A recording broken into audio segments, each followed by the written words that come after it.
Hey guys, today we step straight into the fire of everyday reality. Power, influence, control. Not the abstract kind you see in headlines or boardrooms, but the kind that's pulsing in every conversation you have right now. You're negotiating when you ask your boss for flexibility, when you convince your kids to finish dinner, when you decide with your partner where to spend the weekend. The truth hits like a splash of cold water. You've been negotiating your whole life, even if you never called it that. And here's the reality check. If you're not negotiating with intention, you're leaving opportunities behind. Think about the small moments where you stayed quiet instead of asking. Maybe you settled for the first salary offer because you didn't want to look ungrateful. Maybe you said, "It's fine," when a friend made a plan that didn't really work for you. Those choices felt polite in the moment, but each silence chipped away at your influence.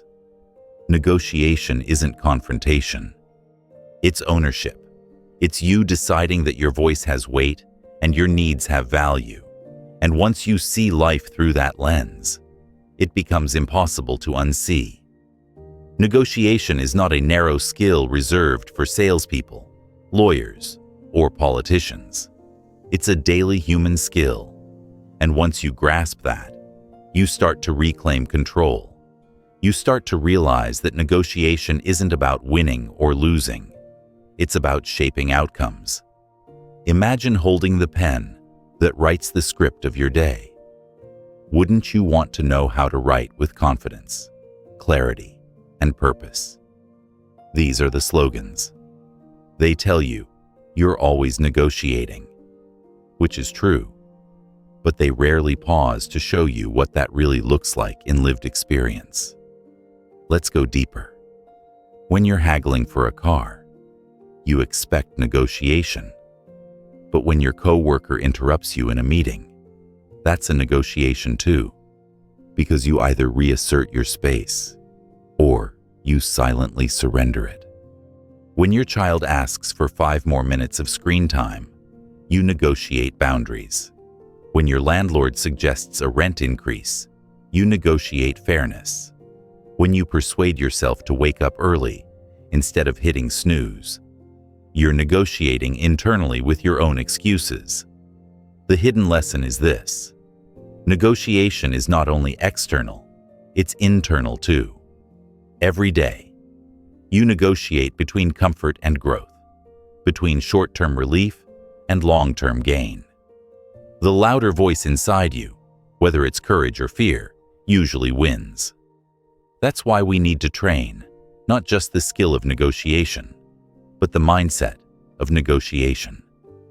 Now pause for a second and ask yourself, how do you feel when you hear the word negotiation? For many, it carries tension. They picture a stressful boardroom, 2 hard-faced people in suits, one trying to overpower the other. They imagine manipulation, conflict, a battle of egos.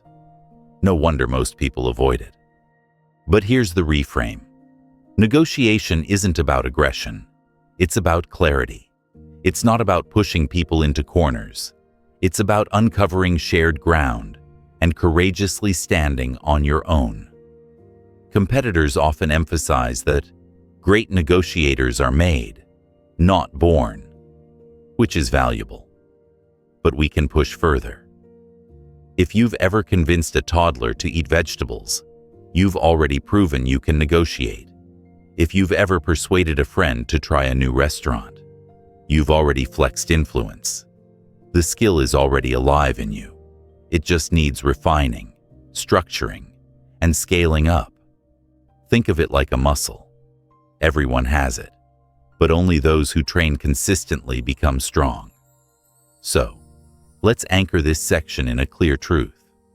Negotiation is confidence in action. When you negotiate, you're not simply exchanging words. You're declaring your worth. You're saying, my ideas matter. My goals matter. My time matters. Every time you step up, you stack a brick in the wall of your self-belief. And every time you stay silent, you quietly remove one. This isn't theory. It plays out in stories all around you. Picture Sarah, an employee who always delivered results but never asked for more. She assumed good work would be recognized, year after year. She watched others get promoted, even those with less experience. Why? Because they asked. They didn't just hope. They negotiated. Sarah's turning point came when she realized her silence was a decision. The moment she prepared her case and asked for what she was worth, her career shifted, not because she suddenly became more skilled overnight, but because she stepped into negotiation with courage. Here's another example. A father teaching his teenage son responsibility doesn't simply hand down rules. He negotiates. He balances authority with empathy, boundaries with flexibility. You want the car on Friday night? Then show me you can handle the responsibilities during the week. That's negotiation. It's value exchanged for value. Trust traded for freedom.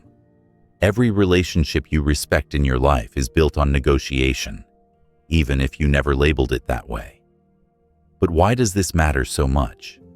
Because not negotiating has a cost. It costs money.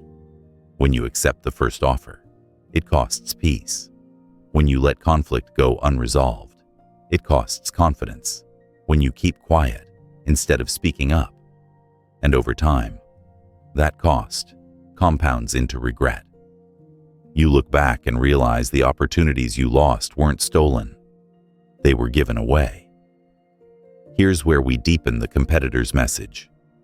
Negotiation is not only about external rewards, it's about internal freedom. The freedom to know you can walk into any room and hold your ground. The freedom to disagree without fear. The freedom to ask without apology. That's the kind of freedom that changes how you move through the world. Let's strip away the myth that negotiation is manipulation. True negotiation is about intention and alignment. It's about knowing your goals, respecting the other person's goals, and finding a path where both can stand tall. That's why great negotiators aren't the loudest in the room. They're the clearest. They don't dominate. They direct. They don't trick. They clarify. And that clarity is magnetic. Think of negotiation as a dance. If you push too hard, the other person steps back. If you move with awareness, listening, adjusting, leading with confidence, they follow willingly. It's a rhythm you can learn, and once you do, it feels natural. Now let's pause and reflect. Where in your life right now are you leaving opportunities untouched because you didn't see them as negotiations? Maybe it's in your career. Are you overdue to ask for recognition? Maybe it's in your personal life. Are you always compromising for harmony, but never voicing your real needs? Maybe it's inside yourself. Are you negotiating daily with procrastination and too often letting it win? Once you see these as negotiations, you can begin to apply tools. And here's where the journey truly begins. Because in this audiobook, you're not just going to learn tricks like say this line or counter with that tactic. That's surface level. What we're really building is your entire frame of mind. We're rewiring how you see conversations, how you enter them, and how you exit them. You're about to learn how preparation beats improvisation, how silence speaks louder than chatter, how empathy disarms resistance, and how rejection can be transformed into direction. But for now, this opening section is about waking you up to the fact that negotiation is everywhere. The competitor content gives you the headlines, but I want to give you the texture. Picture your life as a canvas, and every interaction is a brushstroke. Negotiation is the color choice. It determines whether the painting is bold or faded.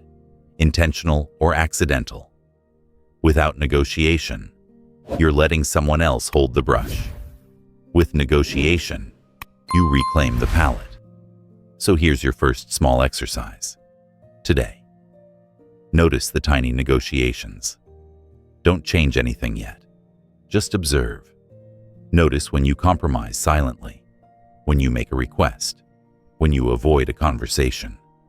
Watch your patterns, because awareness is the first step to mastery. You can't change what you don't notice. As we continue, you'll start building skills on top of this awareness. You'll shift from reactive to proactive, from hesitant to confident, from silent to strategic. But it all starts with this revelation. Life is one long negotiation, and you already have the power to shape it. You've just woken up to the fact that life is one long negotiation.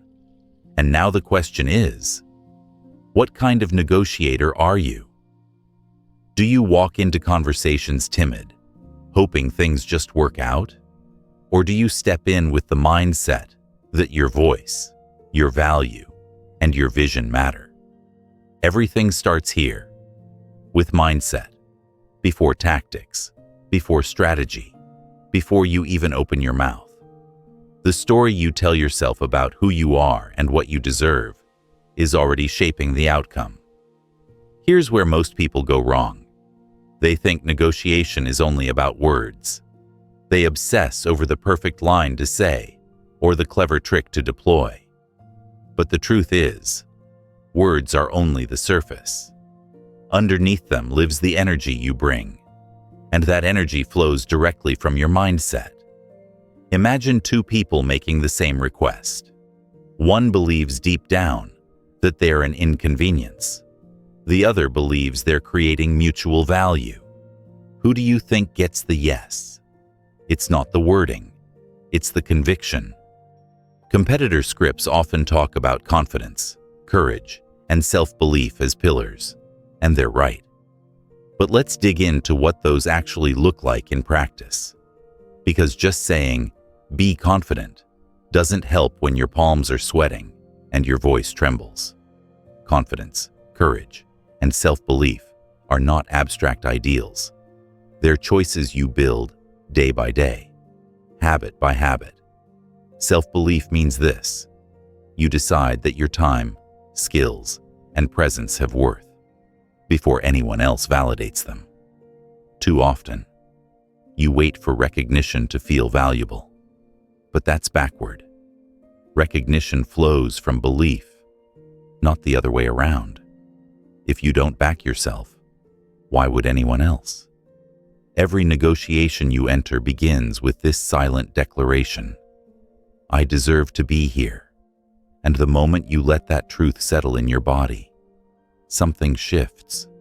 Your shoulders square, your tone steadies, your words land differently. Now let's talk about confidence. Not the loud, boastful confidence of arrogance, but the quiet kind that doesn't flinch when challenged. Confidence is built by stacking evidence. Every time you prepare, every time you ask, every time you face fear and still move forward, you deposit another brick in your wall of certainty.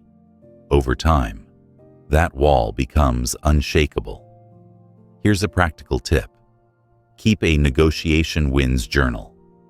Every small success, asking for a deadline extension, requesting a discount, standing up in a meeting, write it down.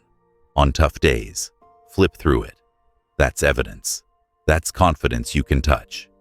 And then there's courage, the muscle most people never train. Courage isn't the absence of fear. It's the decision to act anyway. Every negotiation carries the possibility of rejection, and that possibility scares you. But here's the paradox. The more you avoid rejection, the more powerless you become. Courage is built by asking small, bold questions every day. Can you give me a better price? Could we push this timeline? Would you be open to considering this idea? Most times, you'll get a mix of yes and no. And every no you survive proves the fear wrong. Courage grows in that space. Here's where we extend beyond the competitor's content. They'll tell you, fear of rejection holds people back. True. But why? Because rejection threatens identity. You fear that if someone says no, it confirms you're not good enough. But negotiation reframes rejection completely. A no isn't about you. It's about alignment. Maybe the timing's off. Maybe the value isn't clear yet. Maybe the other person has hidden pressures you don't see. A no is not an erasure of your worth. It's just data. And once you train yourself to treat rejection as feedback instead of failure, you become untouchable. Let's bring this home with a story. Picture David, a young professional with great ideas but low confidence. Every time he thought about speaking up in meetings, his mind whispered, "What if they laugh? What if they ignore you?" So he stayed silent. One day, his mentor asked him a blunt question. "What if they do laugh? What then?" David realized that the fear was inflated, like a balloon ready to pop. He began speaking up, shaky at first, then stronger. Within a year, he was leading projects. What changed? Not his intelligence, his mindset. He chose courage over comfort. You can make the same choice, but it requires daily practice. Here are some exercises to build your negotiation mindset. Morning affirmations with proof. Instead of vague lines like, "I'm confident," say, "I am valuable because I bring clarity and persistence. Yesterday, I solved X, and today, I will build on it." Tie belief to evidence. Micro-negotiations. Ask for tiny things, an extra condiment at a restaurant, a later checkout, a better seat. Train your brain to see negotiation as natural, not exceptional. Visualize success. Before a big conversation, close your eyes, see yourself walking tall, hear yourself speaking clearly, feel the calm in your breath. This mental rehearsal primes your body. Reframe rejection. When you hear no, write down, "Not me, not now, not yet." This rewires the sting into curiosity. Mindset is invisible, but its results are not. People feel your energy before they hear your words. Walk in doubting yourself, and they'll mirror that doubt. Walk in with quiet conviction, and they'll lean in. This isn't mystical, it's human psychology. Humans pick up on cues of certainty and safety. When you believe in your value, you radiate it. Let's not forget the inner negotiation, the one happening in your own head. That's the toughest battlefield. You negotiate daily between the voice that says, "Play small, stay safe," and the one that whispers, "Step up, you've got this." Which voice usually wins? That depends on your mindset training. If you let fear dictate, you'll shrink. If you train courage, you'll expand. And every external negotiation you face will reflect that inner dialogue. So here's the mindset truth. Negotiation isn't primarily about getting more from others. It's about refusing to settle for less from yourself. The external deal mirrors the internal deal. If you undervalue your worth, you'll accept weak offers. If you hold yourself to higher standards, you'll naturally demand better. That's why mindset comes before tactics, because no clever script can compensate for shaky self-belief. As this section closes, take a breath and notice how you're sitting right now. Are your shoulders slouched or open? Is your breath shallow or full? These physical cues reflect your inner state. Stand, stretch, breathe deep. You are teaching your body to embody negotiation confidence.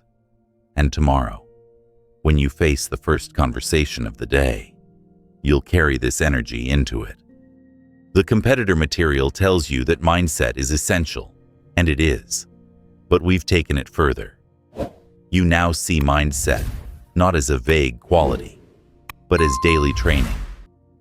You understand that self-belief is built by evidence, confidence by preparation, and courage by action. And you realize the most important negotiation isn't out there. It's the one in here, inside you. You're no longer waiting for someone else to hand you confidence.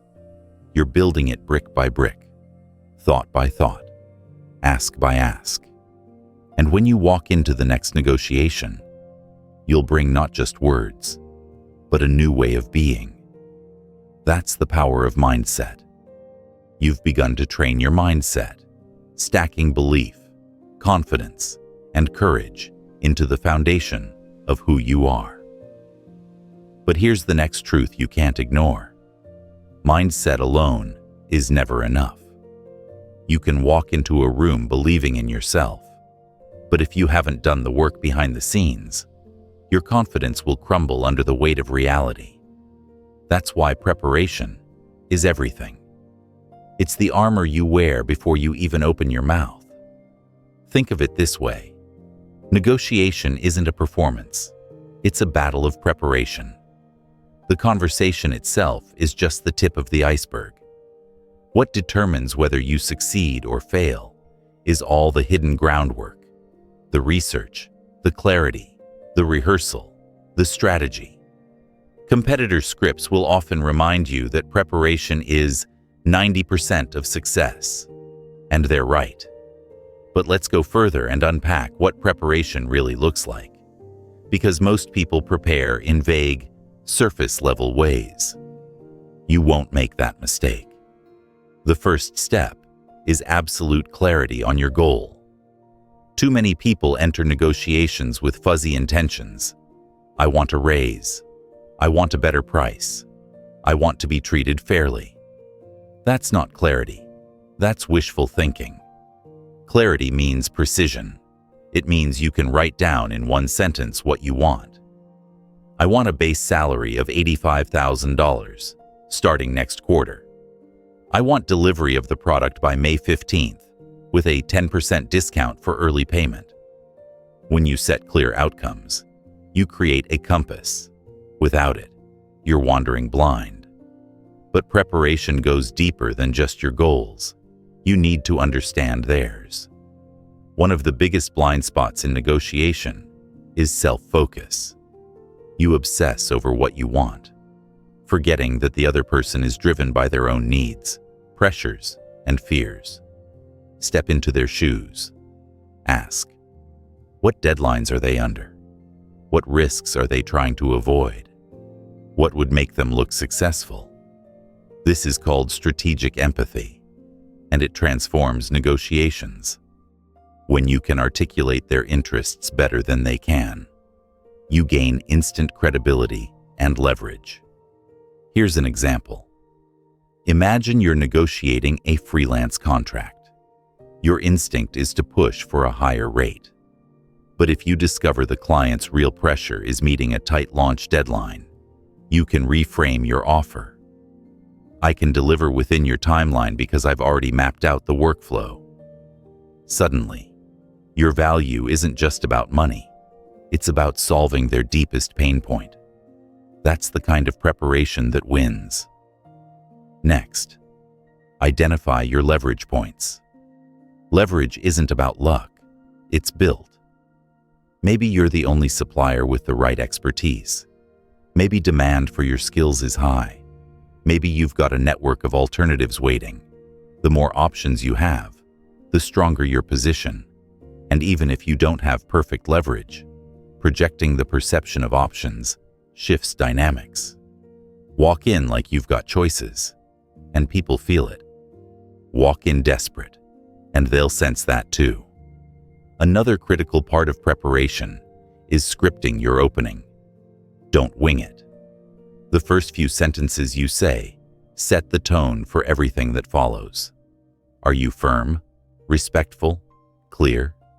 If you stumble, you give away ground before the real negotiation even begins. Practice aloud, record yourself, role play with a friend. Your goal isn't to memorize lines, it's to train your tone, timing, and delivery until it feels natural. Now let's deal with objections. Too many negotiators get blindsided when the other party pushes back. They freeze, scramble, or fold too quickly. But if you've done your homework, objections are no surprise. You should already know the 10 most likely pushbacks and have calm, confident responses ready. For example, if they say, "Your price is too high," you don't panic. You say, "I hear your concern. Let's look at the value this package brings compared to alternatives." Anticipation removes fear. It's like rehearsing for a play. You've already practiced every possible scene. Competitors often mention BATNA, best alternative to a negotiated agreement, and we need to expand on it because it's one of the most powerful concepts in your toolkit. Your BATNA is your safety net. It's the plan you walk to if this deal falls apart. Without a BATNA, you're negotiating from desperation. With a BATNA, you're negotiating from strength. Think about it. If you're asking for a raise and you know you have another job offer in hand, your posture changes. You're not begging, you're choosing. That energy is felt instantly. So ask yourself before every negotiation, if this deal doesn't happen, what's my next move? Strengthen your alternatives in advance, and you'll never settle for less. Let's also talk about logistics, because environment shapes psychology. Where the negotiation takes place, how much time is allocated, who's in the room. These details matter. Meeting on neutral ground levels, the playing field. Having more time reduces pressure. Ensuring decision makers are present prevents delays. Think of logistics as invisible strings. You may not notice them, but they're pulling the dance. One overlooked tool of preparation is mental rehearsal. Athletes visualize winning shots. Performers rehearse lines until they're second nature. Why should negotiation be different? Before your next conversation, close your eyes. Picture walking in calm. Hear yourself stating your ask with confidence. Imagine the other side objecting, and see yourself responding smoothly. Visualization programs your mind and body to perform under pressure. It's not daydreaming, it's training. Let me share a story to make this concrete. A small business owner, Karen, was negotiating a contract with a supplier. At first, she planned to just see how it goes, but instead, she prepared. She researched the supplier's market position, identified their inventory pressures, wrote down her exact goals, and rehearsed her opening. When the meeting came, the supplier tried to brush her off with a quick offer, but Karen stayed calm. She presented her value clearly, anticipated their objections, and leveraged her alternatives. In the end, she not only secured better terms, but also gained respect. The supplier later admitted, "You were the most prepared person I've ever dealt with." That's the power of preparation. Competitor content frames preparation as critical, but they often keep it abstract. Here, you've seen the nuts and bolts: goals, empathy, leverage, scripting, objections, BATNA, logistics, mental rehearsal. This is the toolkit that separates amateurs from professionals. Now, here's your practical exercise. Before your next negotiation, big or small, sit down with a notebook. Write out 1. My ideal outcome. 2. My minimum acceptable outcome. 3. Their likely goals and pressures. 4. My leverage points. 5. Possible objections. Plus, my responses. 6. My BATNA if this fails. 7. My opening line, practiced aloud. Do this, and you'll already be ahead of 90% of people who wing it. Preparation doesn't guarantee victory, but it guarantees power. It ensures you walk into the room armed, not exposed. It transforms fear into focus, and it builds the quiet authority that makes people listen. So as you move forward, remember this. The negotiation doesn't start when you speak. It starts the moment you prepare. And the more prepared you are, the more you tilt the game in your favor. Preparation has armed you with clarity, empathy, leverage, and strategy. Now comes the moment where preparation meets courage. Asking. You can spend hours researching, rehearsing, and visualizing. But if you don't open your mouth and make a bold, clear ask, the opportunity slips away. Negotiation doesn't reward the silent, it rewards the brave. Here's the raw truth. You don't get what you deserve. You get what you ask for. Too many people live as though merit alone is enough.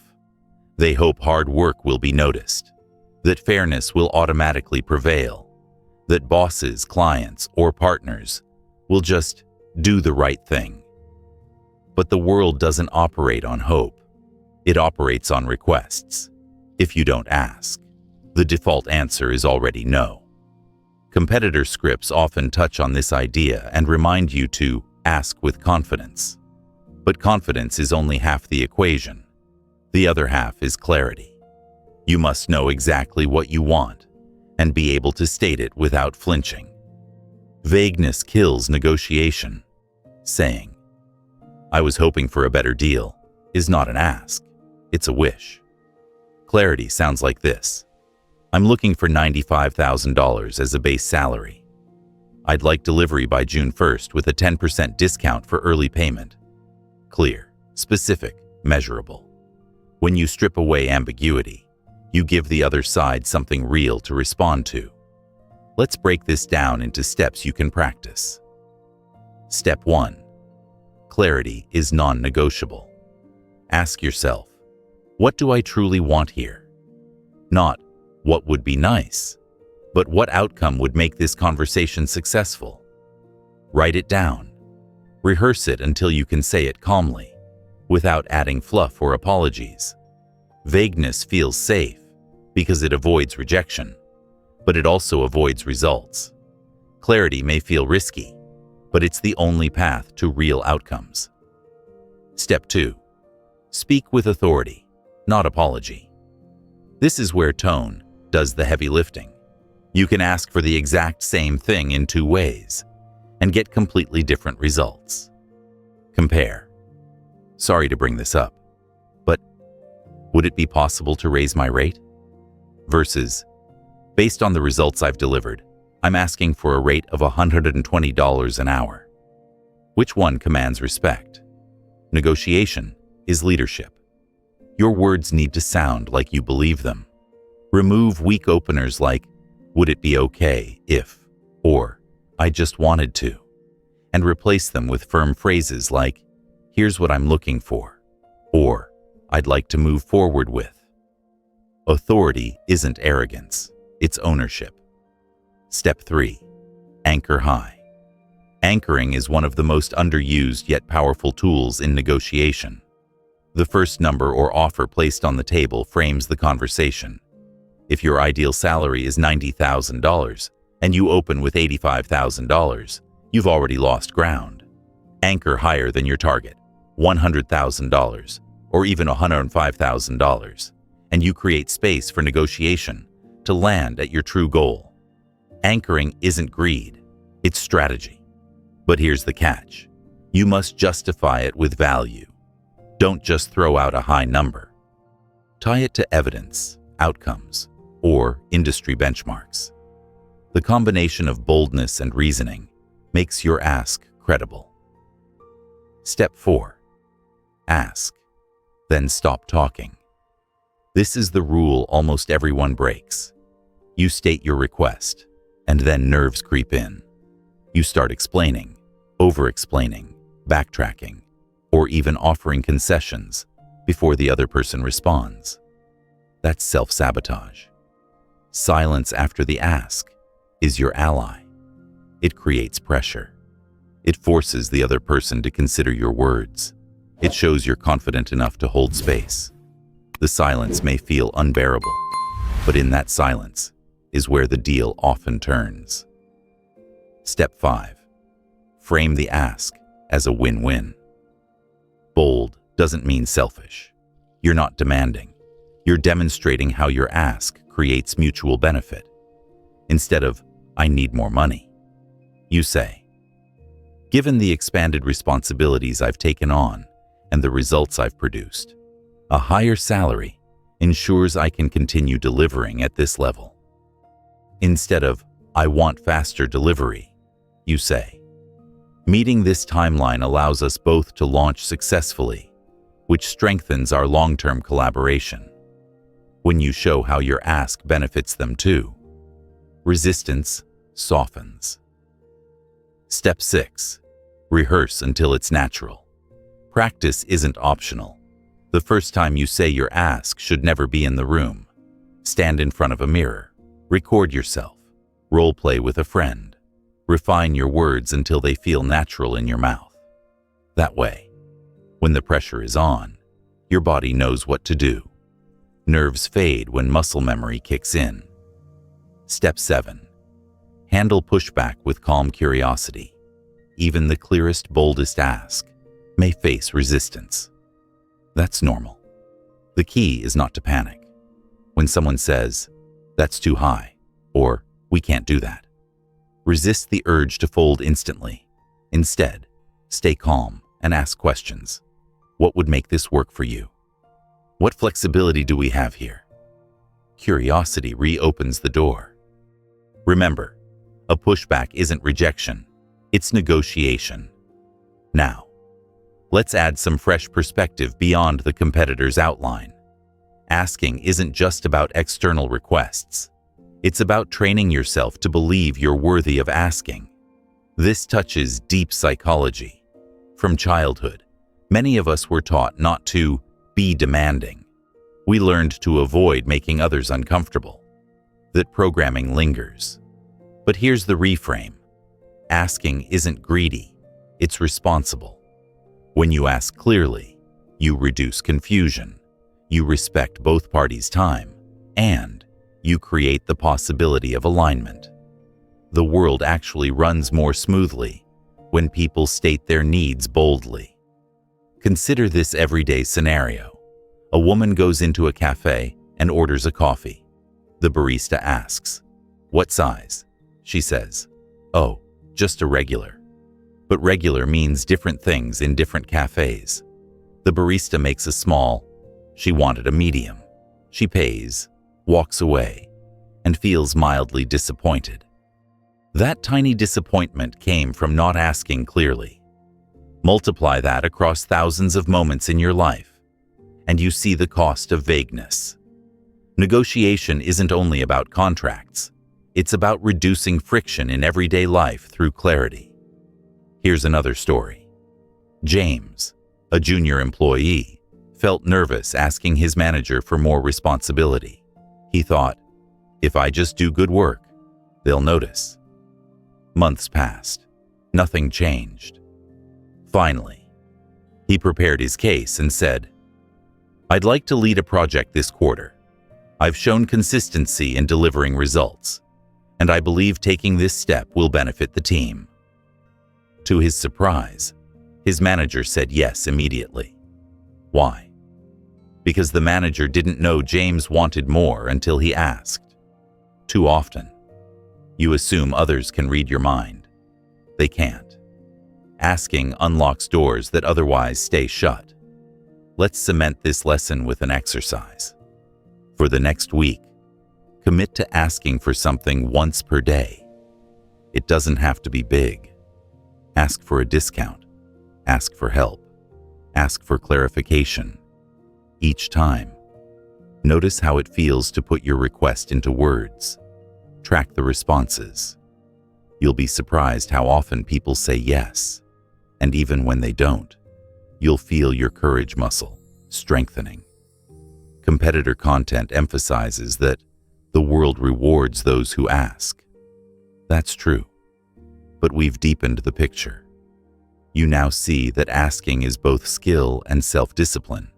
It requires clarity, authority, anchoring, silence, win-win framing, rehearsal, and calm curiosity. And more importantly, you see that asking isn't selfish. It's the most respectful thing you can do for yourself and others. The next time you face a negotiation, don't shrink. State your need boldly. Stand tall in the silence. And remember, you don't get what you hope for. You get what you ask for. You've prepared with clarity. You've asked with authority. And you've learned to let silence do some of the work. But now comes the skill that turns good negotiators into great ones. Listening. Listening isn't glamorous. It doesn't feel as bold as asking or as powerful as anchoring. Yet, it's often the difference between a deal that collapses and a deal that flows. Most people think negotiation is about talking, about being persuasive, clever, or charismatic.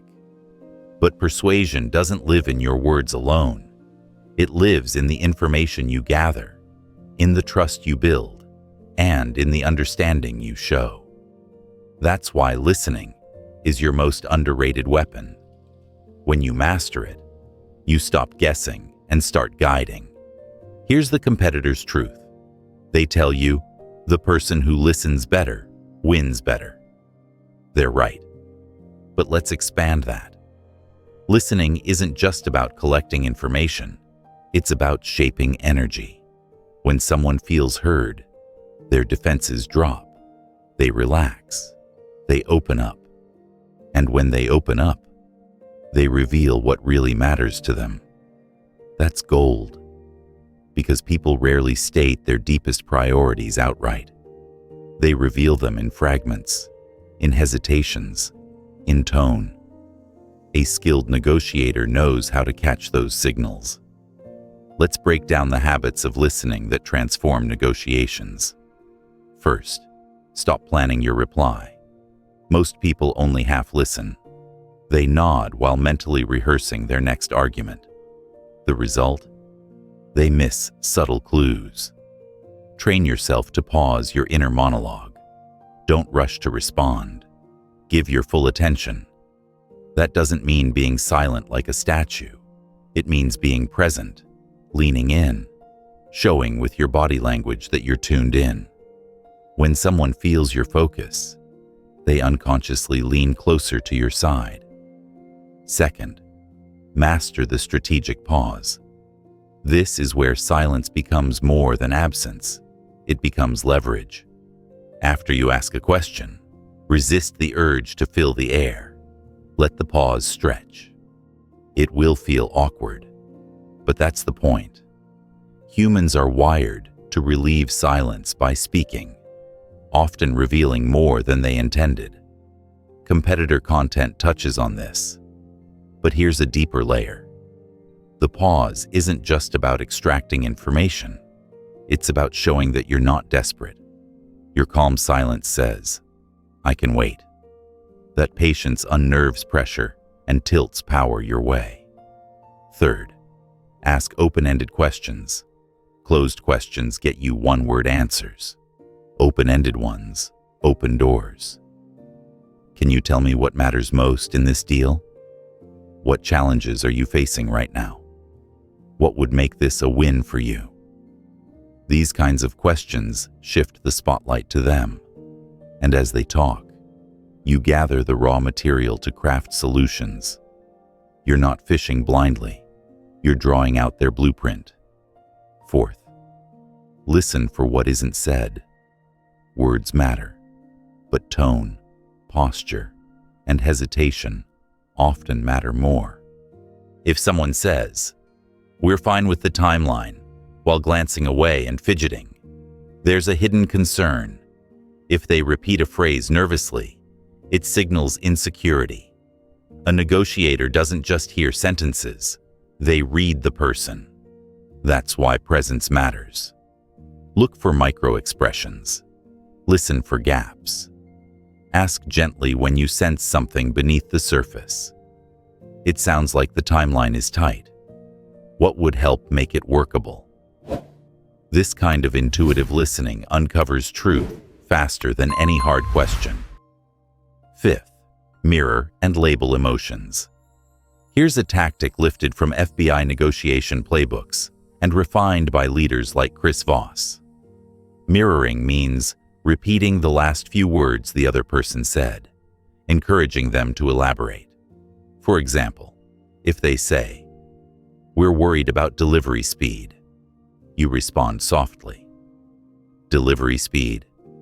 They'll often explain further, giving you richer insight. Labeling means naming the emotion you sense. It seems like you're concerned about risk. It sounds like this deadline is weighing heavily on you. This builds empathy, disarms tension, and makes the other person feel safe. Sixth, make them feel in control. People hate feeling cornered. They want to believe the final decision is theirs. Listening helps you guide them without force. Instead of hammering your point, you frame questions that allow them to reach your conclusion themselves. For instance, how would it look if we hit this timeline together? That phrasing releases their ego while nudging them toward agreement. Now, let's go deeper than the competitor's script.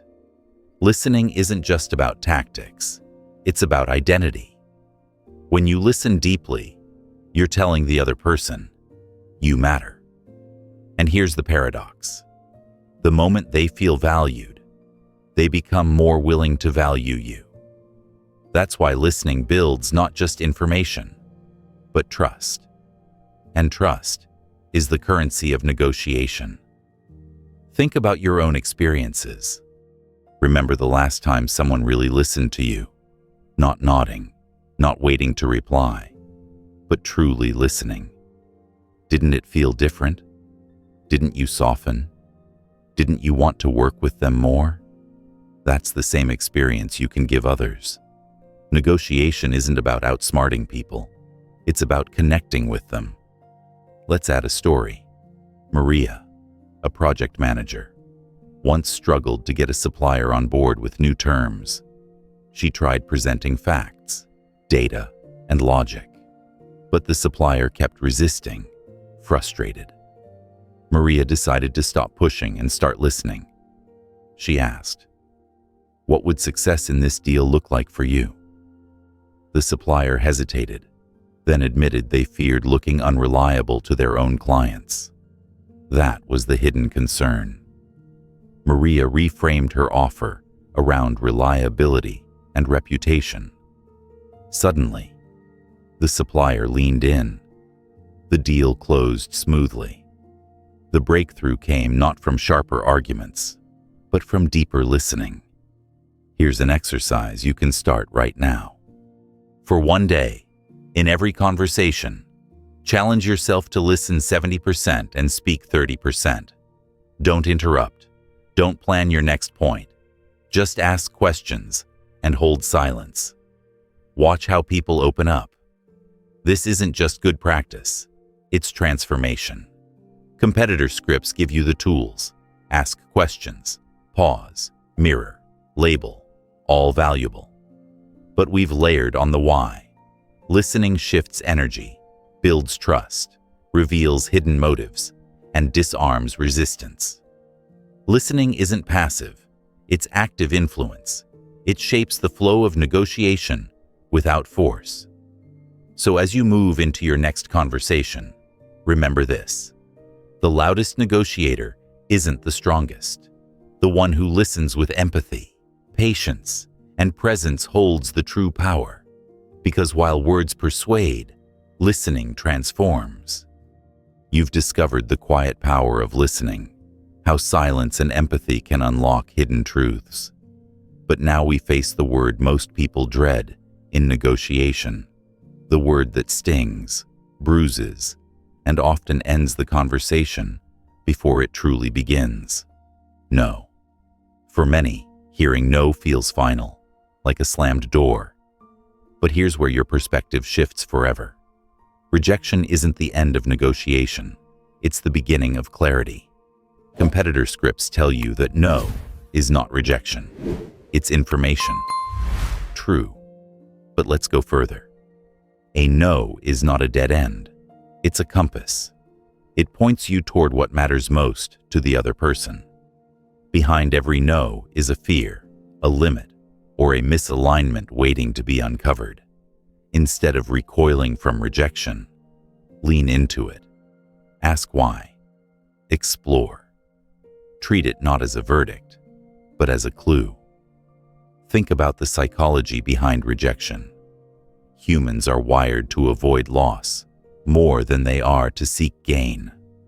That means when someone says no, they're usually protecting themselves, protecting their budget, their reputation, their time, their sense of safety.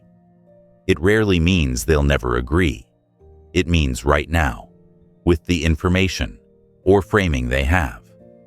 The risk feels too high. As a negotiator, your job isn't to bulldoze past the no, it's to decode it. Here's the first mindset shift.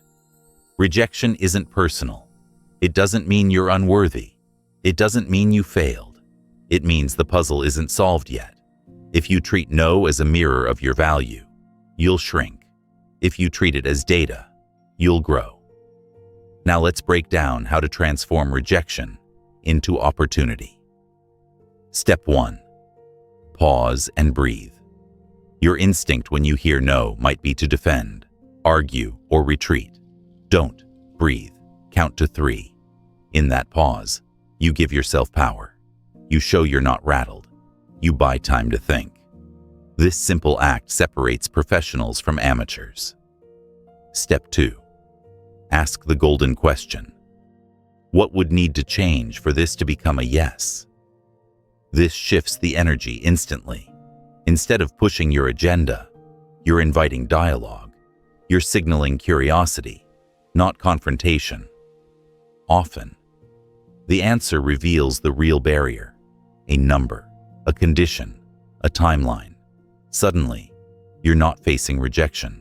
You're facing specifics, and specifics can be negotiated. Step 3. Reframe rejection as progress. Every no brings you closer to clarity. Think of it like a filter. Each rejection strips away what doesn't work and illuminates what does. Instead of "I failed," you say, "I learned." This is rejection reframing. It's how resilient negotiators grow stronger instead of bitter. Step 4. Explore alternatives. If they say no to price, ask about payment plans, bonuses, or added value. If they say no to timing, explore phased delivery or flexible milestones. Negotiation is multidimensional. Too often, people fixate on a single issue and miss the dozens of creative levers available. A no in one lane might lead to a yes in another. Step 5. Build emotional resilience. Rejection tests your nerves, but the more you experience it, the less it shakes you. In fact, you can train for it. Ask for things knowing you might hear no. Request an upgrade on your flight. Ask for a discount on your bill. Embrace rejection as practice. Each time you survive it, you desensitize yourself. Soon, no longer terrifies you. It motivates you.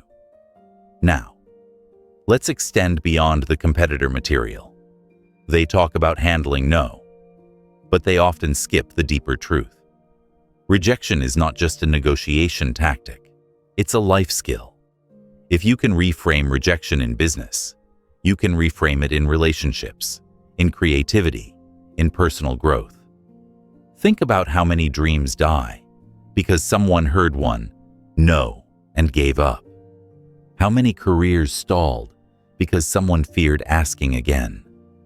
Great negotiators and great human beings see rejection as part of the path, not the end of it. Let's bring this to life with a story. Ethan, a young entrepreneur, pitched his idea to investor after investor. Dozens said no.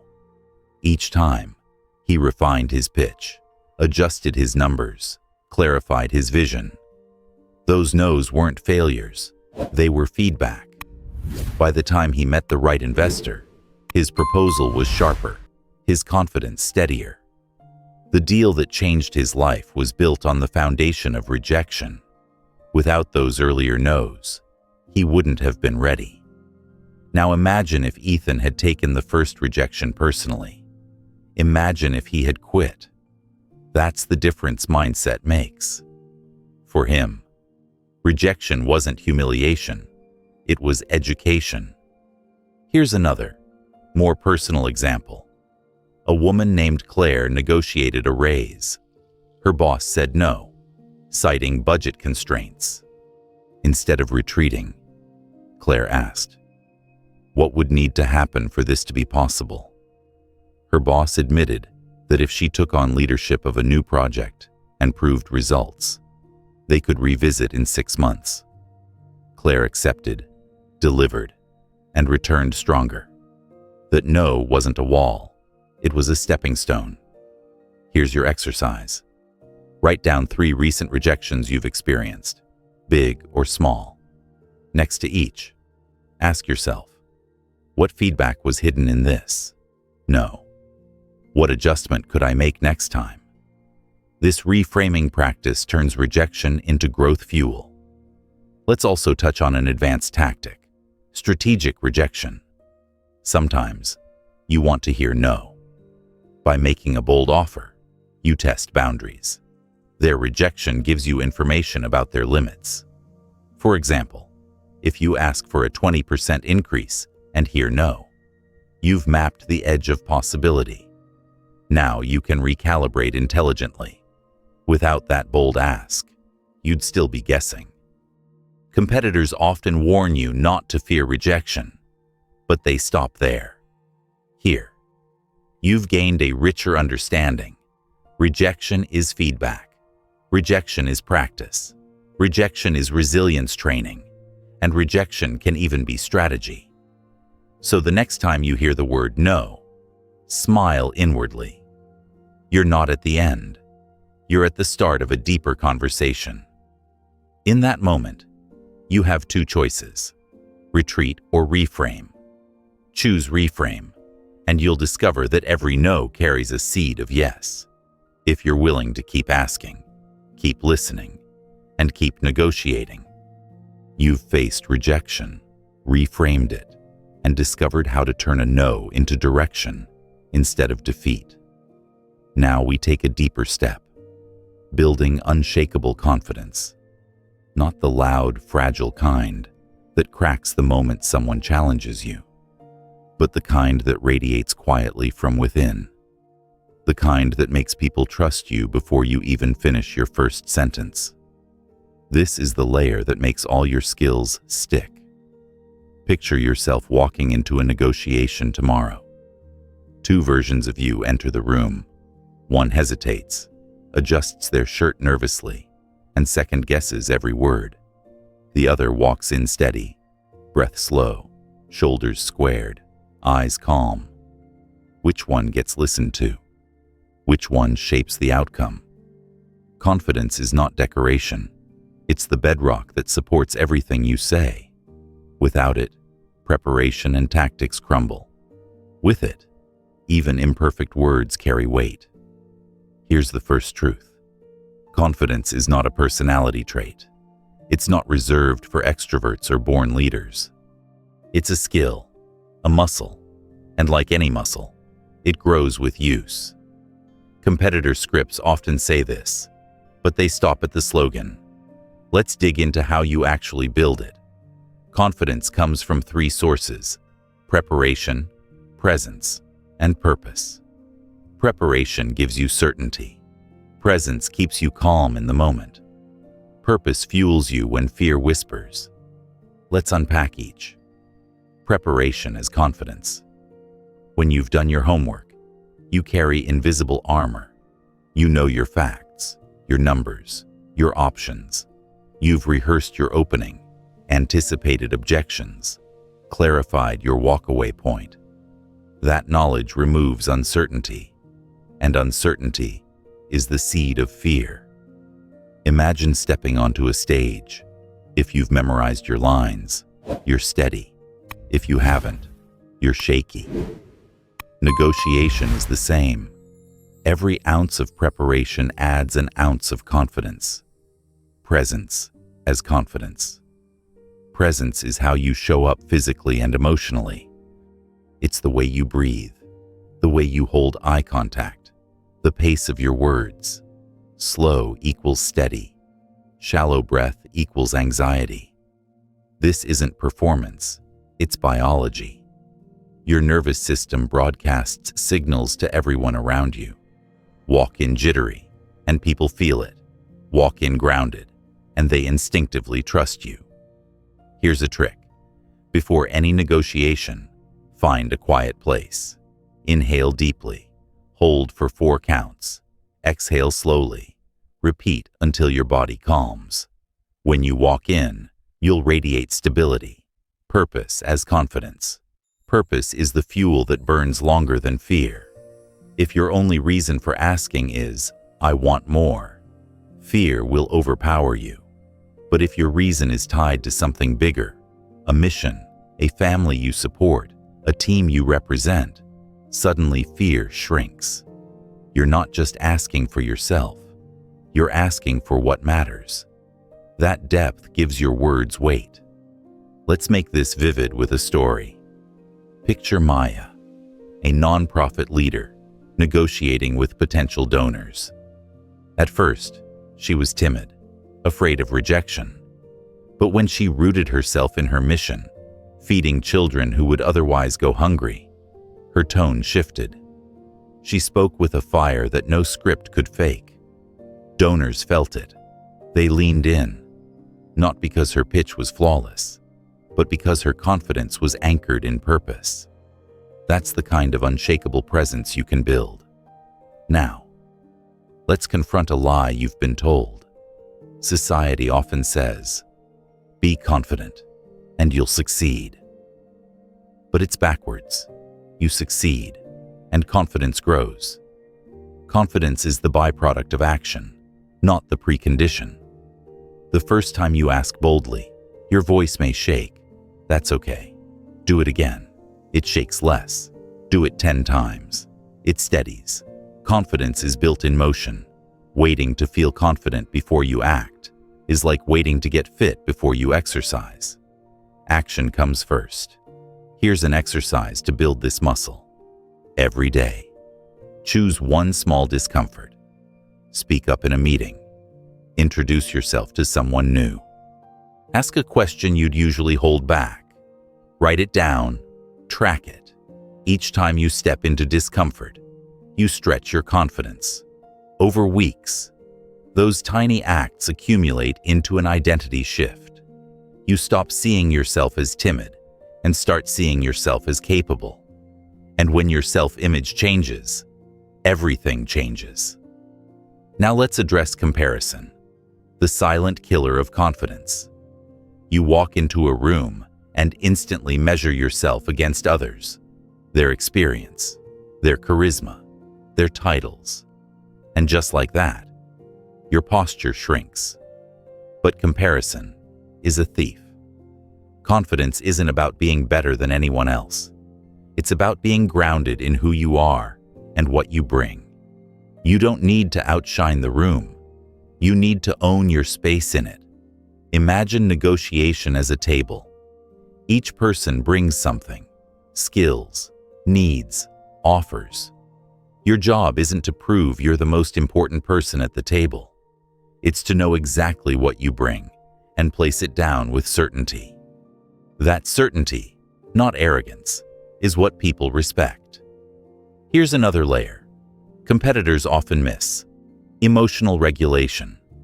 High-stakes conversations trigger stress. Adrenaline spikes, heart races, thoughts scatter. If you don't manage it, fear takes over. But confident negotiators train their nervous system. They practice staying calm under fire. When tension rises, they breathe slower. When challenged, they pause instead of snapping. That composure communicates strength louder than any words. And the good news, you can practice this daily. Every time you face a stressful moment, treat it as training. Breathe, pause, choose your response instead of reacting.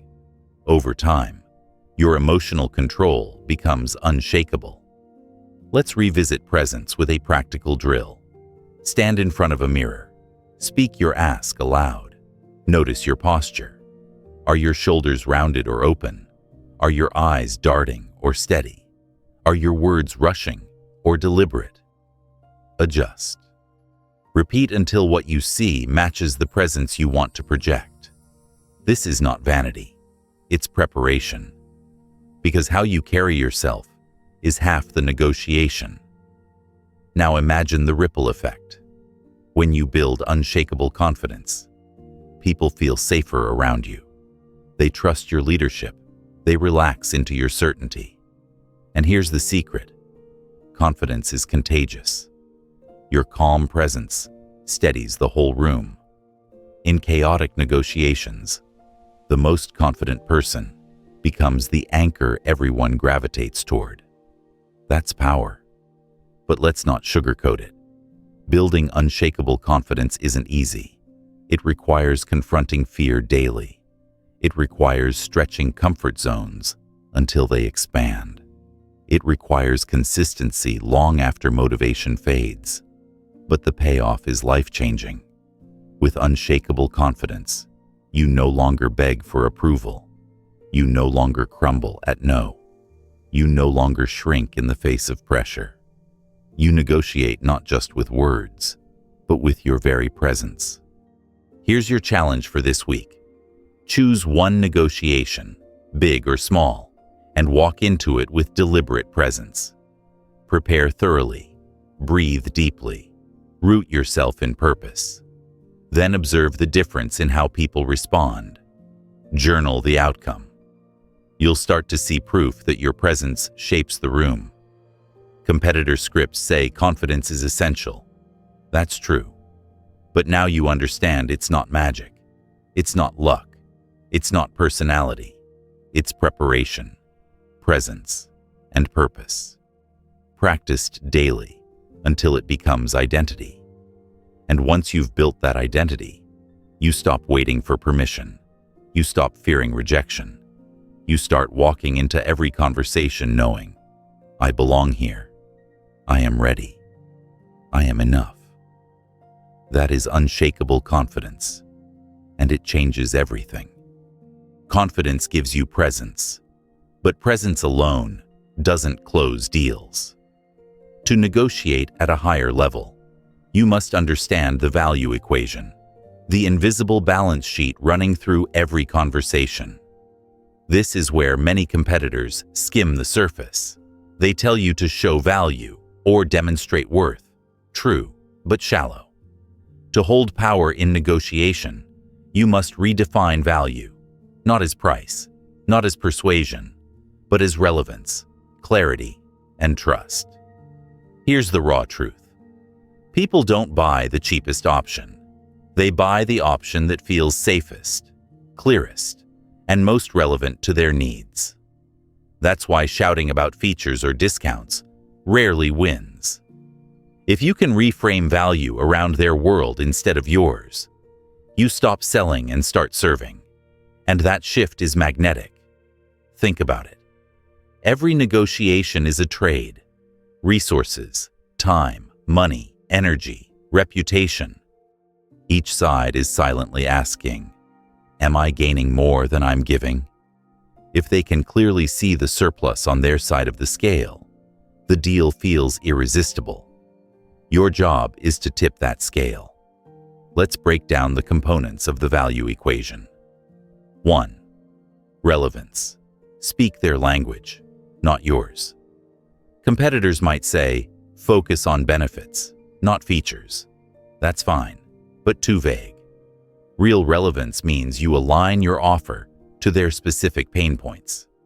If you're negotiating a salary, don't just list your skills. Show how those skills solve the company's pressing challenges.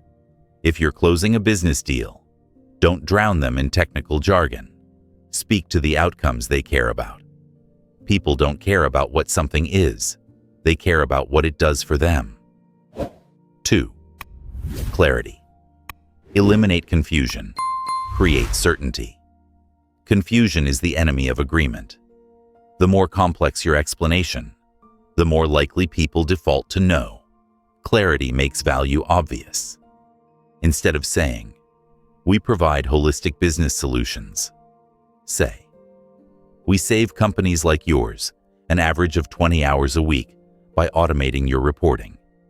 Instead of saying, "I bring a strong skill set," say, "I increased sales by 18% last quarter." Specificity crystallizes value. 3. Trust, the ultimate currency. Even if your offer is relevant and clear, if they don't trust you, the deal dies.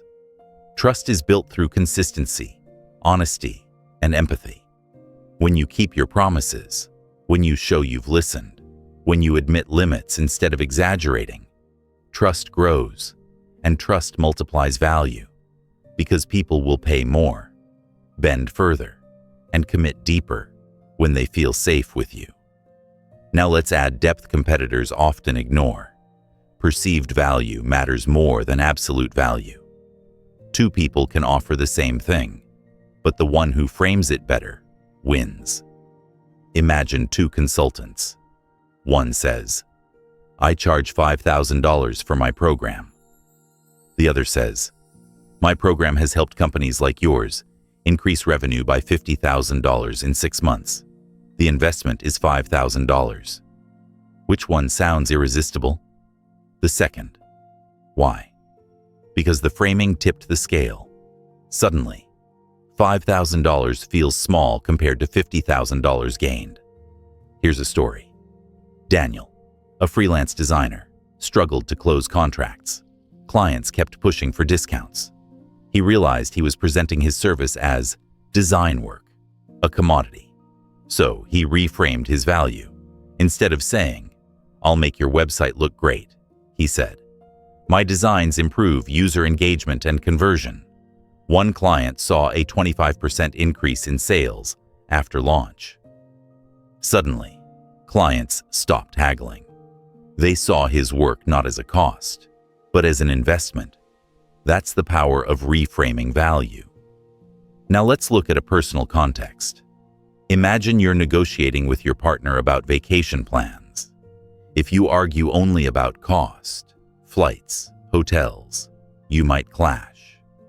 But if you reframe the value, restoring your energy, creating shared memories, improving your relationship, you both see the trip differently. Negotiation isn't just numbers, it's meaning. Here's the equation you can remember. Value, relevance, plus clarity, plus trust. Every time you negotiate, ask yourself, have I aligned to what matters to them? Have I expressed it simply? Have I built credibility? If any answer is no, that's your weak link. Strengthen it, and the deal strengthens. Now let's take this further. Beyond relevance, clarity, and trust. Value is also emotional. People don't just weigh logic, they weigh feelings. A company doesn't just buy your service, they buy peace of mind. A boss doesn't just approve your raise, they buy loyalty and reduced turnover. A customer doesn't just pay for a product, they buy identity, status, belonging. If you ignore the emotional layer, you miss half the value equation. Here's a quick drill. Write down your next negotiation. Make 2 columns, logical value and emotional value. Under logical, list the facts, numbers, outcomes. Under emotional, list how the other side will feel: safe, proud, respected, relieved. Then, in your conversation, weave both. Logical convinces the mind, emotional convinces the heart. Together, they close the deal. Another overlooked insight. Value increases when you subtract friction. Sometimes, your offer is strong, but the process feels heavy. Too many steps, unclear terms, hidden risks. By removing barriers, you make the deal more attractive. For example, offering a clear contract, a simple payment method, or a transparent timeline instantly adds value without changing the core offer. Let's talk about leverage. When you've built a strong value equation, you shift the balance of power. Suddenly, they need you as much as, or more than, you need them. And when that happens, negotiation becomes smoother. Because true leverage doesn't come from threats or bluffs. It comes from being genuinely valuable. Here's a final story. Priya, a consultant, once negotiated with a large corporation. At first, they balked at her fee, but instead of defending price, she laid out her past client results, showed exactly how she would cut costs, and connected her work to the company's mission. She ended by saying, "I'm not the cheapest option, but I am the option that ensures you get the outcome you need." The company agreed. Why? Because she tipped the value scale so far in her favor that cost became secondary. Competitor scripts might tell you, "Sell your value," but selling is the wrong frame. You're not forcing someone to buy. You're aligning their needs with your solution. You're not a peddler. You're a partner.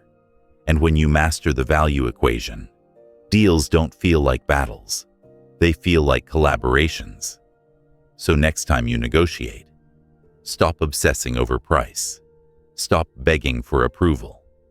Instead, ask yourself, how can I make my value so clear, so relevant, so trustworthy, that saying yes feels inevitable? When you do that, you won't chase agreements. You'll attract them. You've learned to frame value so powerfully that people lean in instead of push back. Now we sharpen one of the quietest, yet most lethal tools in your arsenal: strategic silence. It might seem counterintuitive. How could saying nothing be more persuasive than 1,000 words? But silence, wielded with intention, isn't emptiness. It's pressure. It's space. It's a mirror that reflects truth back at the other person. Competitor scripts mention that silence makes people uncomfortable, so they fill it with concessions. True enough. But that's just the surface. Silence isn't just about discomfort. It's about control, timing, and respect. It communicates things your words cannot. When you stop speaking, you force others to reveal, to think, to doubt, or to commit. Think about the last time you made a bold ask. Did you feel the urge to immediately justify it, to soften it, to keep talking until the silence was gone? That's instinct. But great negotiators override that instinct. They make the ask, then they shut up, because silence is a test. It asks, do you believe your own worth? If you can hold the pause, you project confidence. If you rush to fill it, you leak fear. Let's break down the forms of silence and how to use them. 1. The anchoring silence. After you make your bold ask, whether it's a raise, a price, or a term, you stop. Not nervously, not apologetically. You lean back, breathe, and let the silence hang. Often, the other side will rush to fill the gap, lowering their resistance, offering concessions, or revealing hidden priorities. Your silence becomes a vacuum they feel compelled to fill. 2. The listening silence. When they're speaking, don't interrupt, don't rush to respond. Let them finish fully, then let a few beats of silence follow. This draws out additional details. People reveal more when they sense you're patiently waiting. Silence here is not emptiness. It's an invitation. 3. The reflective silence. Sometimes, after hearing their offer or objection, you deliberately pause, not to stall, but to think visibly. This silence communicates respect and seriousness. It shows you're weighing carefully, not reacting impulsively. It also makes them question, did I overreach? Did I say too much? That uncertainty works in your favor. 4. The reset silence. In tense moments, silence resets the emotional temperature. Instead of escalating, you breathe, pause, and let the heat dissipate. This calm vacuum can de-escalate hostility faster than words. Competitors often stop here. But let's go deeper. Silence isn't just tactical. It's psychological warfare against your own fear. Silence trains you to sit with discomfort, to resist the urge to rush, to trust that your presence alone is enough. This is where negotiation transcends tactics and becomes discipline. Here's a story. A young sales rep named Jordan pitched his service to a client. When he named his fee, the client frowned. Jordan panicked. He started rambling, offering discounts before the client even spoke. The client accepted the lower price instantly. Jordan thought he'd won, until he realized he'd cut his value by half, without resistance. Later, his mentor told him, if you had just shut up, they would have agreed to the original number. That's the cost of silence left unused. Now compare with Maya, another negotiator. She asked for a raise. Her boss went quiet, instead of filling the air. Maya sat calmly, steady breath, patient eyes. 10 seconds of silence passed, an eternity in conversation. Finally, her boss said, "We can make that happen." That's the reward of holding silence. Here's the truth. Silence is uncomfortable because humans crave rhythm in conversation. When rhythm breaks, the brain scrambles to restore it. Whoever breaks the silence often does so by conceding. If you train yourself to love silence, you shift that burden to the other side. Try this exercise. For the next week, practice holding silence in daily life. When someone finishes speaking, wait 2 seconds before responding. When you make a request, don't speak until they answer. Notice how people react. Notice how much more they reveal. At first, it will feel awkward. Then it will feel powerful. Silence also enhances empathy. When you let someone sit in their own words, they often dig deeper, clarifying feelings they hadn't articulated. You not only gain information, you gain trust. They feel you're not rushing them, that you care enough to wait. Let's address a common fear. What if silence makes me look weak? The opposite is true. Weakness is rushing to fill gaps. Strength is holding ground calmly. Think of silence like eye contact. Held too long without warmth, it's intimidating. Held with presence and steadiness, it's powerful. And here's the advanced insight. Silence isn't just for you. It's for them. Sometimes, the other side needs space to process, to feel safe, to lower defenses. By giving silence, you're giving respect. You're saying, I don't need to dominate. I can wait while you think. That generosity creates reciprocity. So the next time you negotiate, remember, words persuade, but silence seals. Every pause you hold is a chance for truth to surface, for power to shift, for trust to deepen. Competitors teach silence as a tactic. You now understand it as a philosophy. Silence isn't the absence of communication. It's communication distilled to its most potent form. So, make your ask. Breathe. Smile softly. And then, say nothing. Let the room lean toward you. You've discovered how silence can reshape the room, how holding your pause can tilt pressure and trust in your favor. Now it's time to elevate your lens, because the best negotiators don't just fight for a bigger slice of the pie. They learn how to expand the pie for everyone. This is the art of creating win-win outcomes. Most people enter negotiation like it's a tug of war. My gain equals your loss. Your win equals my failure. That zero-sum mindset is what makes negotiation feel combative, exhausting, even hostile. But step back. What if negotiation wasn't a battle? What if it was design? Instead of tugging harder? What if you asked, how do we build a bigger pie together? Competitor scripts talk about win-win as fairness, but often stop there. Let's go deeper. True win-win isn't about splitting evenly. It's about unlocking hidden value by reframing, repackaging, and reimagining the deal so both sides walk away stronger than they expected. Here's the secret. When people feel they've won, they stay committed. A win-lose deal may give you short-term profit, but it breeds resentment, hidden sabotage, or broken trust. A win-win deal, by contrast, creates allies, repeat partnerships, and reputational capital that compounds over time. In life and business, allies are worth far more than temporary victories. So how do you create win-win outcomes? 1. Separate positions from interests. Most conflicts are positional. One side says, I need a 10% raise. The other says, we can only afford 5%. Deadlock.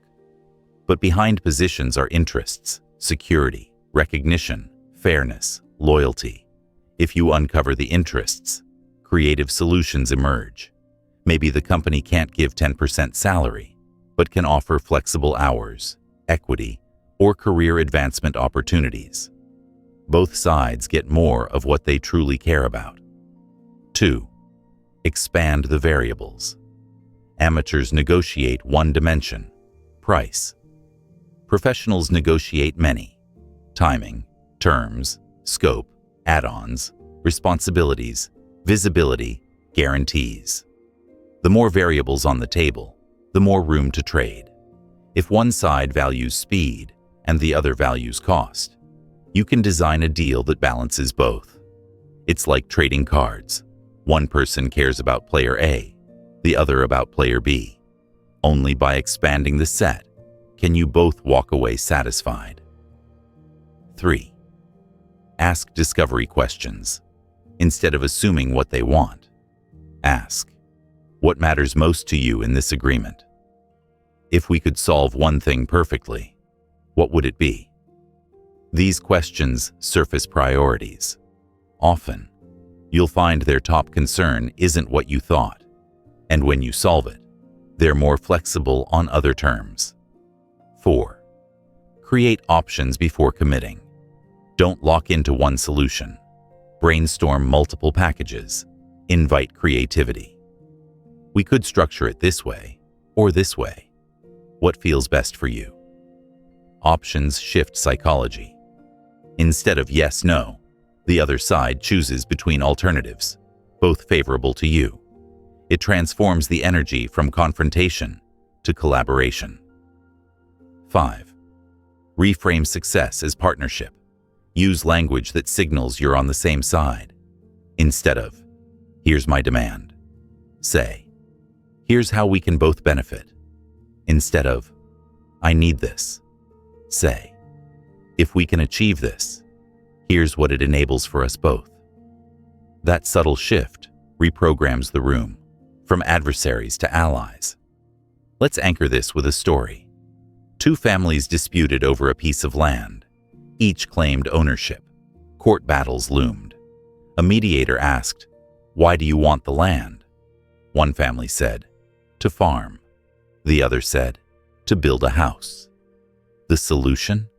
Divide use. One portion for farming, another for building. Both families got what they truly wanted. If they'd stayed positional, it's mine. They'd both have lost time, money, and peace. Another story. Raj, a consultant, negotiated with a client, fixated on lowering fees. Instead of arguing, Raj asked, What's your biggest risk if we move forward? The client admitted, delays. We can't afford them. Raj offered guaranteed delivery times with penalty clauses. In exchange, he kept his full fee. The client felt safe. Raj felt respected. Win-win. Now let's apply this to your life. Imagine you're negotiating with your partner about household chores. If you argue positionally, I did the dishes, you should do laundry, resentment builds. But if you discuss interests, I feel exhausted after late shifts, you feel stressed when the house is messy, you can design a fairer system. Maybe one takes mornings, the other evenings. Suddenly, it's not a battle, it's teamwork. Competitors often treat win-win as a soft, idealistic dream. But in reality, it's the most strategically powerful stance. Why? Because it compounds. Each win-win creates trust.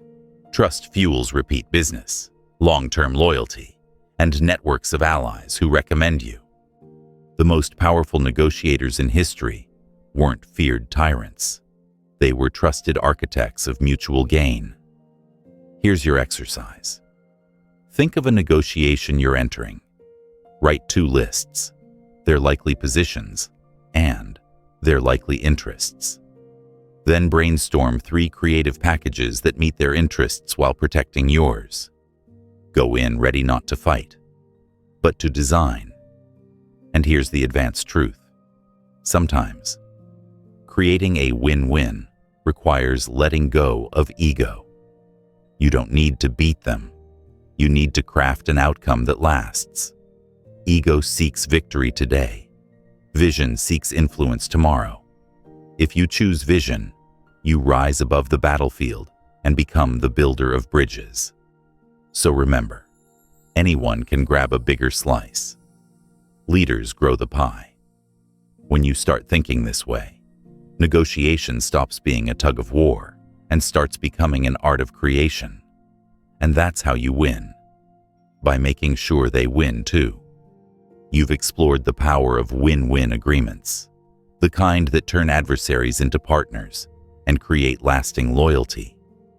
But there's a deeper layer that holds all of this together: ethics. Too often, negotiation is painted as manipulation, trickery, or a game of deception. But here's the paradox. Ethics aren't a limitation. They're your strongest advantage. Integrity is not weakness, it's leverage. Competitor scripts might say, don't lie, build trust.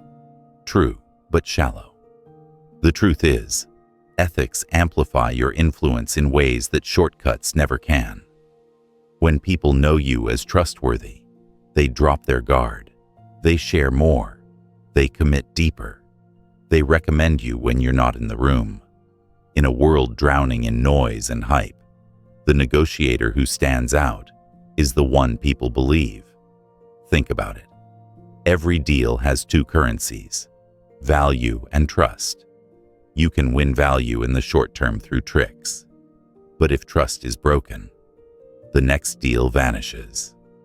Ethical negotiation flips this dynamic. You may sacrifice a quick gain, but you earn a reputation that compounds, and reputation is the most valuable currency of all. So what does it mean to use ethics as an advantage? 1. Radical transparency. Instead of hiding weaknesses, acknowledge them. If your service has limits, state them. If you can't meet a demand, be honest. Paradoxically, admitting weakness increases credibility. The other side thinks, if they're honest about this, I can trust everything else they say. Transparency is a credibility multiplier. 2. Long-term framing. Unethical negotiators think in transactions. Ethical negotiators think in relationships. You're not just closing this deal, you're opening the door to 5 more, which means your reputation matters more than your margin. Every word, every choice, is an investment in future influence. 3. Fairness is leverage. People don't remember every detail of a deal, but they remember how it felt. If someone feels cheated, even slightly, they'll never forget it. But if they feel treated fairly, even when you've gained well, they'll come back. Fairness is not weakness. It's loyalty insurance. 4. Cultural sensitivity. Ethics also mean respecting differences. What feels normal in one culture may feel offensive in another.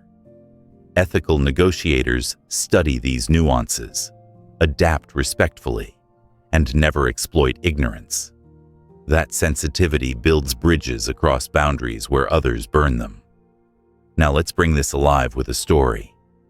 Years ago, a small tech startup negotiated with a giant corporation. The startup had leverage. They'd built a tool the corporation desperately needed. They could have exploited it. Instead, they priced fairly, explained openly, and set terms that allowed both sides to grow. Years later, that corporation became their biggest partner, fueling exponential growth. That's the compounding power of ethical leverage. Contrast that with Darren, a salesman who cut corners. He inflated promises, concealed flaws, and won short-term contracts. But when clients realized they'd been misled, they left and spread the word. Darren's book of business collapsed. That's the price of unethical shortcuts. They burn fast and end faster. Here's the hidden insight competitors miss. Ethics also free you internally. When you negotiate unethically, you carry anxiety, fear of being caught, fear of exposure. That stress leaks into your body language, your tone, your presence. But when you negotiate ethically, you're grounded. You don't scramble to remember lies. You stand steady, calm, congruent, and people feel it. Think about your own life. Have you ever dealt with someone who was all charm, but felt slippery? Your gut knew. Humans are wired to detect incongruence. Conversely, when someone speaks plainly, admits limits, and keeps promises, trust deepens instantly. Ethics aren't abstract. They're visceral. People feel them. Let's also talk about self-respect. Every negotiation is not just about external outcomes. It's about internal identity. When you compromise your ethics, you erode your own self-image. But when you hold your ground with integrity, you reinforce your worth, and that self-respect radiates outward, making future negotiations stronger. Here's an exercise. Write down your 3 non-negotiables, ethical lines you will never cross. Maybe it's honesty. Maybe it's respect. Maybe it's never making promises you can't keep. Keep this list visible. When pressure mounts, revisit it. These principles are your compass, your anchor in stormy waters. Ethics also give you permission to walk away. If a deal demands deception, exploitation, or betrayal of your values, stepping back isn't loss, it's leadership. The courage to say no with integrity is more powerful than a desperate yes, and the world notices. So let's reframe. Negotiation is not manipulation, it's collaboration. It's not tricking the other side into compliance. It's guiding both sides to a sustainable outcome. And ethics aren't the enemy of power. They are its foundation. Because trust is the one thing you can't demand. You can only earn it. Competitors might stop at be honest, but you now see ethics as a strategy. Integrity makes you memorable. Transparency makes you magnetic. Fairness makes you irreplaceable. And in the long run, these qualities will win you more influence than any clever trick ever could. So choose ethics, not because it looks good, but because it works. In a noisy world of hustlers and shortcuts, integrity is your loudest signal. And when people know they can trust you, you don't just win deals, You win allies, advocates, and a legacy of influence that outlives the negotiation itself. You've seen how ethics strengthen your influence, how integrity isn't a limitation, but a multiplier. Now let's turn to something equally vital, yet often underestimated: rapport. If ethics builds trust over the long term, rapport creates connection in the moment, and in negotiation, connection is power. Competitor scripts may say, build rapport with small talk. That's a start, but shallow. Rapport isn't about forced pleasantries. It's about making the other person feel seen, safe, and understood. When rapport is genuine, walls lower, defenses soften, and conversations flow. Without rapport, even the sharpest tactics feel mechanical. With it, doors swing open. Here's the truth. People don't negotiate with logic alone. They negotiate with people they like and trust. And rapport is the bridge between stranger and ally. So how do you build it? Let's go deeper than cliches. 1. Presence over performance. Rapport isn't about dazzling charm. It's about presence. When you give someone full attention, eye contact, steady listening, no distractions, they feel valued. That presence is rare in a distracted world, and it creates instant connection. 2. Mirroring with respect. Subtle mirroring, posture, tone, pacing, creates unconscious alignment. But the key is respect. Don't mimic like a parrot. Align naturally. If they speak slowly, ease your pace. If they gesture openly, allow your body language to open too. These micro adjustments signal we're on the same wavelength. 3. Shared values, not just shared interests. Surface-level rapport is liking the same sports team. Deep rapport is resonating with the same principles. When you uncover values, family, freedom, growth, fairness, you create bonds that last beyond the deal. Ask questions that reveal values. What inspired you to take on this role? What matters most to your team right now? Listen closely for what drives them. 4. Vulnerability as strength. You don't need to project perfection. Small, authentic vulnerability creates trust. Sharing a challenge you've overcome, admitting a mistake, or expressing genuine nervousness makes you human. And humanity is magnetic. But vulnerability works only when paired with strength. It shows you're real, not fragile. 5. Curiosity instead of agenda. The fastest way to kill rapport is pushing your agenda too soon. Instead, get curious. Ask, what's been the biggest challenge for you this quarter? What would a great outcome look like? When you lead with curiosity, people feel heard. And when people feel heard, they open up. Let's bring this alive with a story. Hannah, a young project manager, once faced a tough negotiation with a vendor notorious for being difficult. Instead of diving straight into terms, she asked about the vendor's current workload, challenges, and goals. As the vendor opened up, she discovered they were under extreme staffing pressure. Instead of pressing harder, she adjusted timelines and offered flexibility in exchange for better rates. That rapport didn't just close the deal, it built a partnership that lasted years. Another story.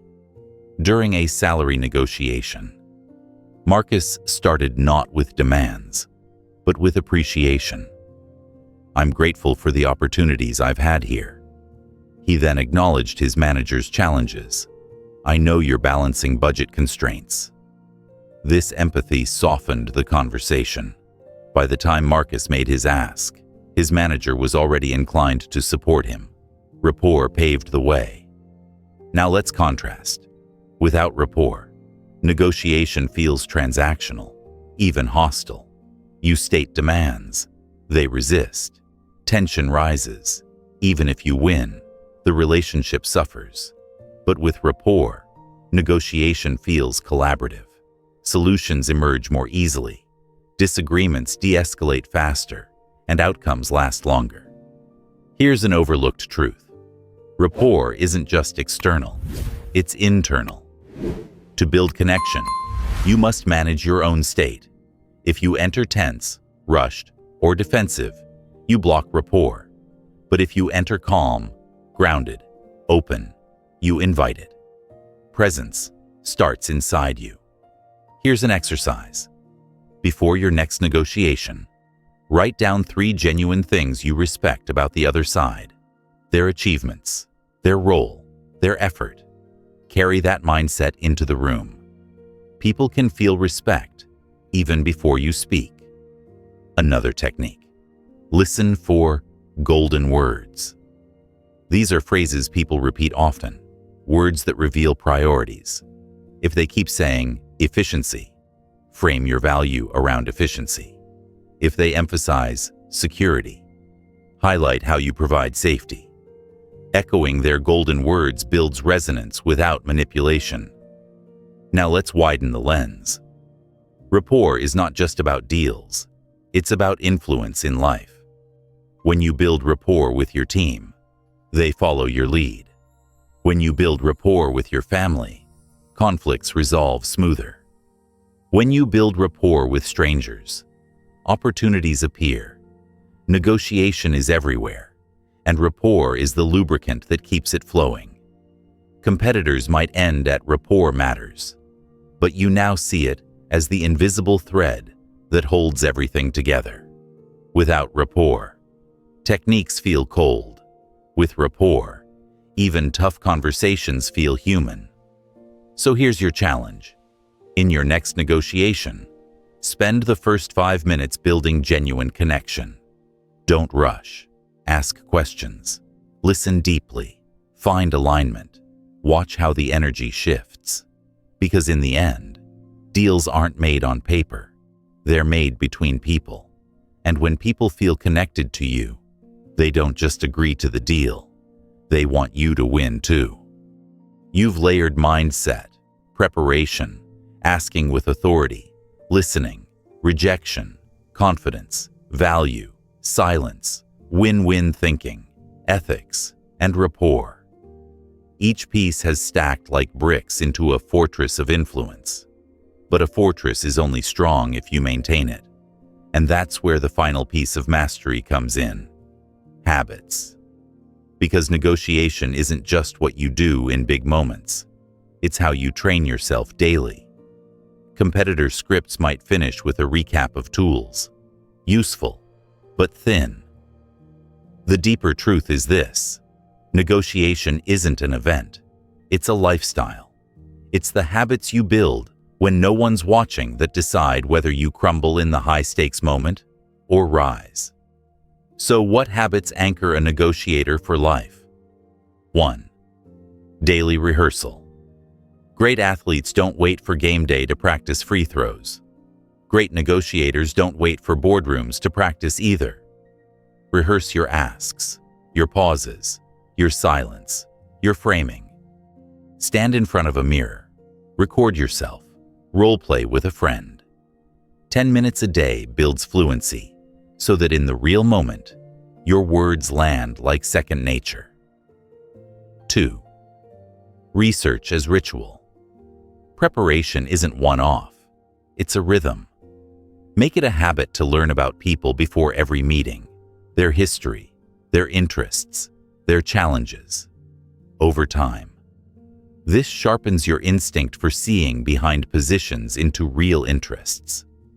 Research stops being homework and starts being a way of moving through the world. 3. Reflection after every negotiation. Don't just celebrate wins or mourn losses. After every conversation, big or small, ask, what did I do well? Where did I rush? Did I hold silence long enough? Did I build trust? Journal it. Over months, these reflections compound into wisdom. 4. Curiosity everywhere. Negotiators are detectives. Make curiosity a habit in daily life. Ask more questions at dinner, with friends, with colleagues. The more you practice drawing out others, the easier it becomes in high-stakes rooms.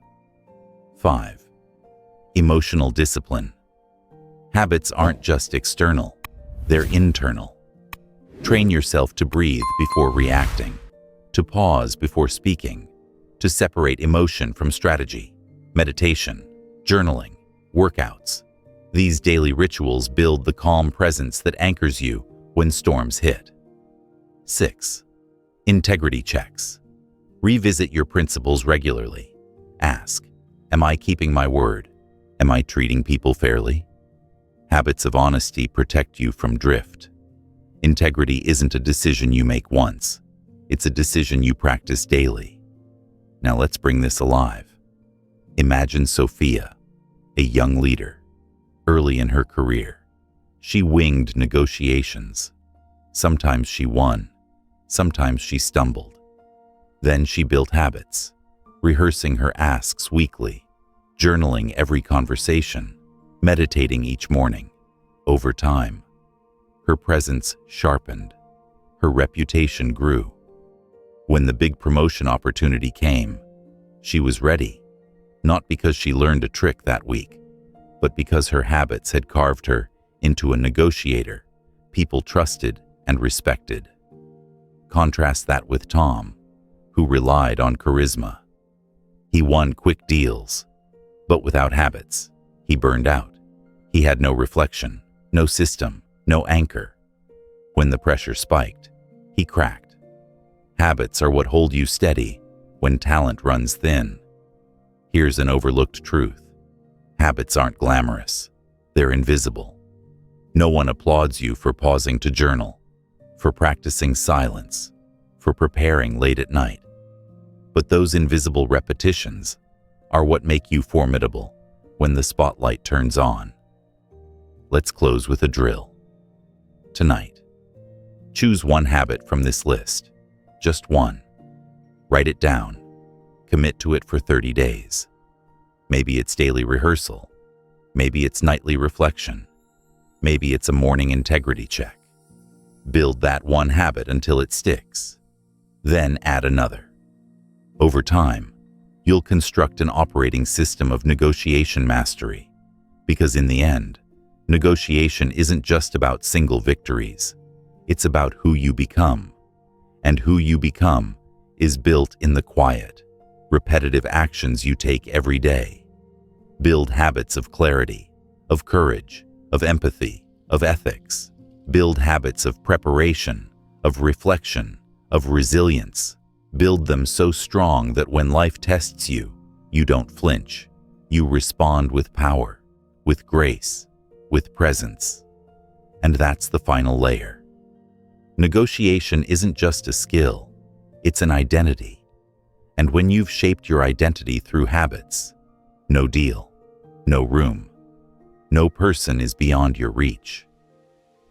Slow down with me here. You've traveled through every layer of negotiation, from mindset to mastery, from silence to ethics, from rapport to habits. The pace has been high, the energy fierce. But as we close, let's soften, let's breathe. Because negotiation isn't only about the external wins, it's about the transformation inside you. Think back to where we began. Power, influence, control. At first, those words may have felt like something out there, something owned by CEOs or boardrooms. But now you know, they live in you. Every time you prepare with clarity, every time you ask with authority, every time you sit in silence instead of scrambling, every time you choose ethics when shortcuts tempt you, you claim that power, and power claimed once stays with you. Negotiation, at its heart, is self-respect in motion. It's you saying, I deserve to be heard, I deserve to be valued, I deserve outcomes that honor both me and the other person. That's not arrogance, that's alignment. Carry this with you into every room, every conversation, every choice. You don't need perfect words. You don't need tricks. You need presence. You need courage. You need the daily habits that keep your foundation strong. And when you stumble, and you will, you now have the tools to reflect, reframe, and rise higher. So here's the invitation. From today forward, don't just practice negotiation when stakes are high. Live it daily. Ask boldly. Listen deeply. Build trust relentlessly. Because the more you do, the more your world will expand. Opportunities, partnerships, respect, peace. You are no longer just someone who negotiates. You are a negotiator. This is not the end. It's the beginning of how you shape your future, one conversation at a time.